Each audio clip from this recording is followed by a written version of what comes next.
di sini sebelumnya kita jelaskan dulu ya, kita ngobrol bukan sebagai seorang ahli, tapi untuk sharing informasi dan juga ilmu. Apabila nanti teman-teman ada yang lebih ahli dan mungkin ada dari kita yang sedikit keliru, bisa dikoreksi di komen di bawah.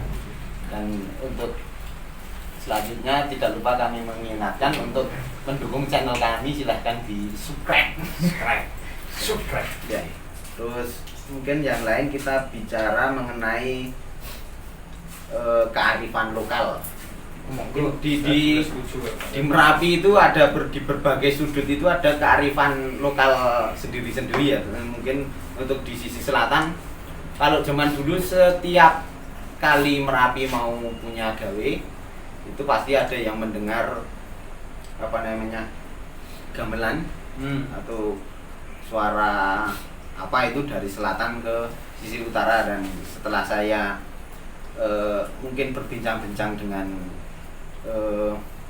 ahli-ahli ya, ahli vulkanologi, ahli geologi, itu memang ada hubungannya. Mungkin kalau dilihat dari sisi ilmu sisi sains pengetahuan, ilmu logikanya begini.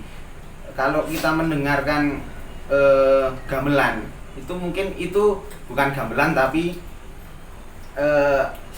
gempa-gempa yang ada di dalam itu loh, setoran magma, pergerakan magma itu yang mau ke Merapi itu terdengar sampai ke telinga kita. Karena zaman dulu itu suara itu sangat peka sekali. Saya masih teringat waktu kecil suara kereta api di Prambanan saja bisa terdengar dan sampai ke lereng Merapi, apalagi itu magma yang dalam jumlah besar terus di dalam tanah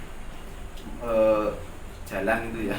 Mungkin bisa saja itu terdengar sampai ke kita, mungkin terus kita mengasumsikan itu suara gamelan gitu. Terus ada yang lain, ada kalau dulu kalau Merapi mau meletus, hewan-hewan pasti ada pada turun. Terutama nah, ya, monyet ada apa gitu. Rusa.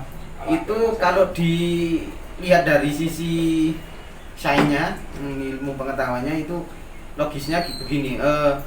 Hewan-hewan kan mempunyai kepekaan insting dan kepekaan mungkin pendengaran atau apa yang lebih dari manusia kan. Mungkin manusia tidak mendengar suara itu, tapi hewan-hewan pada mendengar. Nah itu hewan-hewan itu kenapa turun? Mereka menjauh dari sumber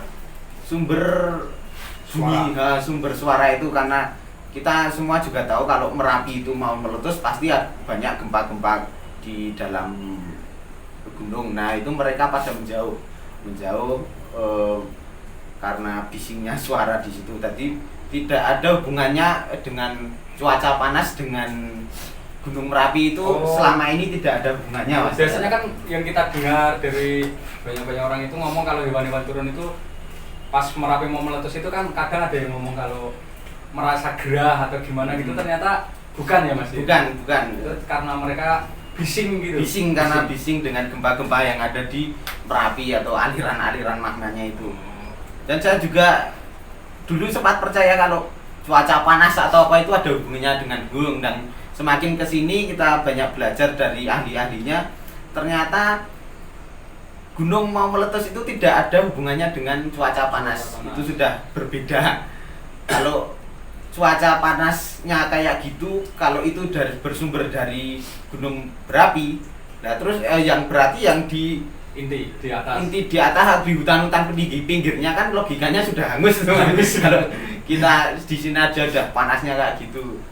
Itu berarti bersumber dari suara kebisingan pergerakan magma. Ya, dan hewan mendengar itu resah, mereka turun terus menjauh menjauh dari. Tapi kalau sekarang tidak bisa buat patokan juga Mas, karena di gunungan sekarang juga habitatnya sudah terganggu. Mungkin bisa saja mereka mencari makan turun, seperti monyet-monyet itu turun untuk mencari makan. Ya karena di atas sudah nggak ada ya Mas. Iya.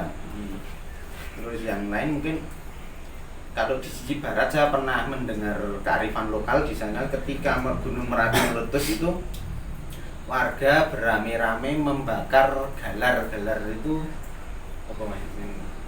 bambu yang dibelah-belah dibuat kayak papan itu dibuat untuk alas tempat duduk atau tempat lebar. tidur. Nah itu galar.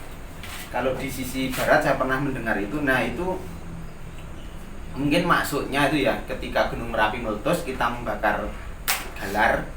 Itu galar kan kalau dari bambu itu kalau dibakar kan asapnya hitam terus asapnya banyak itu Mas. Iya. Nah itu kita bisa untuk mengira-ira arah angin.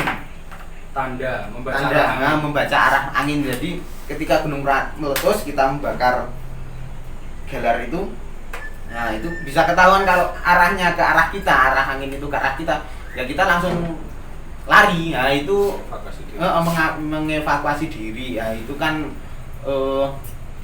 kearifan lokalnya orang zaman dulu. Tapi kalau sekarang ya kalau kita sudah ada instruksi dari pihak terkait untuk mengungsi, ya harus mengungsi aja, nggak usah pakai galar-galar. udah pasti iya. Instruksi itu untuk keselamatan bersama, jadi apapun itu kita patuhi saja. Iya. Karena itu demi kebaikan semua masyarakat yang ada di lereng Merapi terutama. Ini kalau di tempat Mas Sulis di Selo Boyolali di sana kearifan lokal apa itu? Belum pernah dengar saya Mas. Belum pernah dengar. Kalau ada instruksi buat ngungsi ya ngungsi gitu aja. Kalau enggak ya banyak yang ngotot buat menjaga hewan ternak biasanya. Jadi mitos-mitos seperti apa ini enggak ada. Pernah dengar.